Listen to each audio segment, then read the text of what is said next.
جیسا اللہ تعالیٰ نے آگے اور فرمایا نا کہ مومن تو وہ ہیں کہ جن کی چال سے جو ہے کافروں کو غیظ اور غضب آتا ہے. تو چال سے کیسے غیظ و غضب آئے گا؟ یعنی میں اگر چل رہا ہوں اور سامنے کافر بیٹھے ہوئے تو ان کو غیظ اور غضب آئے گا؟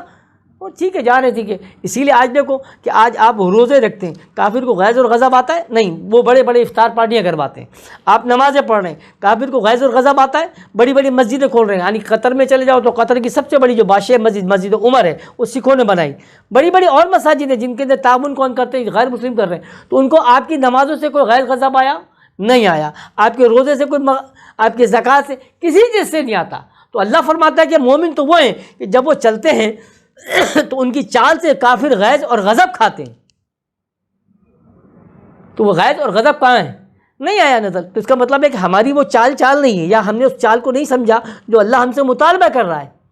تو جب آپ حرم شریف میں داخل ہوئے اور حرم شریف کے اندر اس اینٹی کلاک یعنی آپ نے طواف کرنا شروع کیا تو 7 چکر آپ کو لگانے.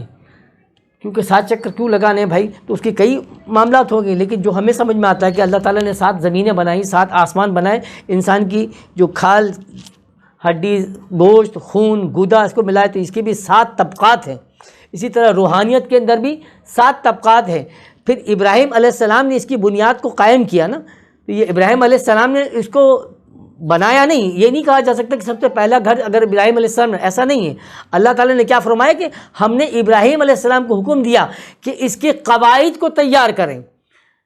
تو لوگوں نے اس میں کیا کہا کہ انہوں نے شاید ان کی دیواروں کو قائم کیا. دیوار کے لیے لفظ جدار موجود ہے، جدار کا لفظ استعمال نہیں کیا، بلکہ کیا فرمایا کہ ابراہیم علیہ السلام نے کیا کیا؟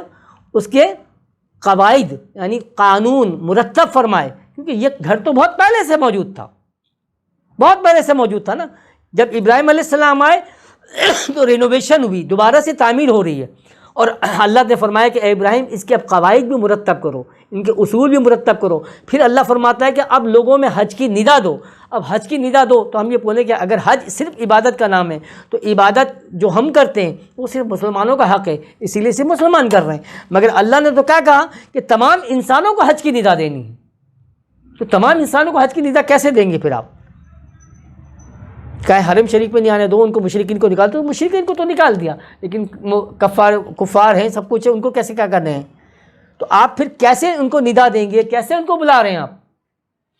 تو یہ نیت کر کر انسان جب نکلتا ہے کہ مجھے اللہ کے دین کی حجت قائم کرنی ہے، پھر وہ خانہ کعبے میں آتا ہے. تو اب وہ ہے نا کہ آپ نے دیکھا کہ سفر معراج جو ہوا رسول کریم صلی اللہ علیہ وسلم، تو ابراہیم علیہ السلام سے کون سے آسمان پہ ملاقات ہوئی؟ 7ویں آسمان پر. 7ویں آسمان پر ملاقات ہوئی. تو یہ ابراہیم علیہ السلام نے اس کے قواعد مقرر کیے. اللہ کو بھی زیادہ پسند ہے نا، اسی لیے 7 ہی طواف کروایا آپ کو. 7 ہی طواف کرا ہے نا. اب وہ ہندوؤں کے یہاں شادی ہو رہی ہے تو وہ 7 پھیرے لینے اس کو، کیونکہ میں 7 جنم تک تیرا ساتھ دوں گی، وہ سارا اس کو ہے. اب مطلب حیرت یہ ہے کہ اس نے جو 7 پھیرے لینے، ہم نے بھی 7 پھیرے لیے، ہم بھی 7 پھیرے لے رہے ہیں نا، وہ بھی 7 پھیرے لے رہے ہیں. ابراہیم علیہ السلام کو ڈالا کس میں تھا؟ آگ میں ڈالا تھا. انہیں پھیرے کس کے لیتے؟ وہ لوگ آگ کے لیتے، ان کو لینا پڑتا آگ کے پھیرے. تو جس سے ہم کبھی انشاءاللہ تعالیٰ اس پر بات کریں گے کہ ابراہیم علیہ السلام کا اصل مسکن جو ہجرت کی آپ نے تو ہندوستان سے کی نا، وہی علاقہ تھا، سارے معاملات ہیں. تو وہی سارے معاملات ہوئے، سارے ادھر کیے، تو اسی آگ میں ڈالا. تو آج اس غم کو بھلانے کے لیے، آج اس معاملات کو لوگ اس آگ ہی کا پھیرا لیتے ہیں، کیونکہ معلوم ہے کہ جو ہمارے برہما تھے وہ کہاں چلے گئے تھے؟ آگ میں چلے گئے، اس کے بعد غائب ہو گئے تھے. تو اسی کے پھیرے لیتے ہیں کہ اس کی قسم کھاتے ہیں کہ جس طرح وہ جل کے مطلب جل گئے معاذ اللہ یا ختم ہو گئے آگ میں اپنے حق بات کے لیے، اپنے معاملات کے لیے، تو ہم بھی کیا ہے اسی طرح اس کی پھیرے لیتے ہیں، اس کی قسم کھاتے ہیں کہ ہم بھی ایک دوسرے کے ساتھ اسی طرح رہیں گے، ایک دوسرے میں اسی طرح فنا ہو جائیں گے. تو ابراہیم علیہ السلام جب 7ویں آسمان پہ ملتے ہیں، اللہ تعالیٰ نے بھی یہ 7 کا چکر رکھا نا. اب یہ 7 پھیرے آپ کو لینے. تو اللہ کے رسول نے کیا فرمایا کہ جب تم طواف کرو تو کیا ہے کہ شروع کے جو 3 طواف ہیں وہ کیسے کرنے معلوم ہے آپ کو؟ پہلے ہم جب احرام باندھتے ہیں تو احرام باندھنے کے لیے مردوں کو کیا حکم ہے کہ اس کو یہاں سے نکالا، آپ کا یہ شانہ جو ہے یہ کھلا ہوا نظر آنا چاہیے. اگر یہ ڈھپ گیا تو آپ کا احرام غلط ہو گیا آپ کا، نہ عمرہ ہوگا نہ حج ہوگا، یہ کھلا ہوا ہونا چاہیے۔